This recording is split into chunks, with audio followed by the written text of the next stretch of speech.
यह मधुमक्खी आलसी है। यह इस साल 20 साल की हो गई है पर अभी तक छत्ता बनाना नहीं जानती। हर दिन खाती पीती और आलस करती है और अब कप्तान ने इसे देख लिया। वह उठकर सफाई करने लगा पर शहद उसके सिर पर चिपक गया। उसने दूसरा हाथ इस्तेमाल किया। अब दोनों हाथ शहद में चिपक गए। कप्तान देखकर गुस्सा हुआ। उसने छोटे हिरण को आदेश दिया कि आज ही उसे छत्ता ठीक करना होगा। फिर वह मधुमक्खियों की सेना शहद इकट्ठा करने निकल गया।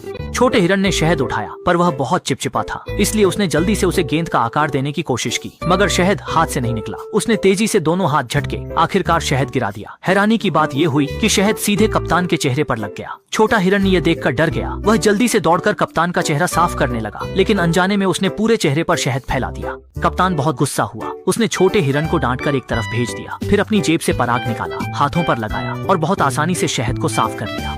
छोटे हिरण को कप्तान से प्रेरणा मिली। उसने भी कप्तान की तरह अपने हाथों पर पराग लगा लिया और सचमुच शहद अब उसके हाथों पर नहीं चिपका। छोटा हिरण खुश। उसने तुरंत मधुमक्खी का छत्ता बनाने लगा और एक षटकोण बना लिया। लेकिन हैरानी की बात यह थी कि वह षटकोण जल्दी ही ढह गया। छोटा हिरण बहुत नाराज हुआ लेकिन उसने जल्दी ही एक और तरीका सोच लिया। उसने कुछ टहनियाँ ढूंढ ली, उन्हें जमीन में गाड़ दिया और उन्हीं से शहद को सहारा देने लगा। लेकिन शहद फिर भी जल्दी ही गिर गया। वह टहनी को उठाकर फेंकने ही वाला था। इसी समय उसने देखा कि पंखों से हवा करने पर शहद जम गया। फिर उसने तुरंत अपने पंखों से शहद को हवा दी और आखिरकार उसने अपना पहला छत्ता बना ही लिया। इसी समय कप्तान भी उसके पीछे आ गया। हिरण ने खुशी से दौड़कर कप्तान से हाथ मिलाने गया लेकिन कप्तान ने उसे बताया कि अभी इतने सारे छत्ते अधूरे हैं, अगर आज वे पूरे नहीं हुए तो उसे खाना नहीं मिलेगा। इसके बाद हिरण लगातार व्यस्त रहा। पता नहीं कितना समय बीत गया। वह भी थककर जमीन पर गिर पड़ा। इसी समय कप्तान भी अपनी मधुमक्खियों की सेना के साथ लौट आया। वे सामने दृश्य देखकर दंग। उनके सामने विशाल मधुमक्खी का छत्ता काम कर नहीं पाए। कप्तान ने भी हिरण की गंभीरता से तारीफ की।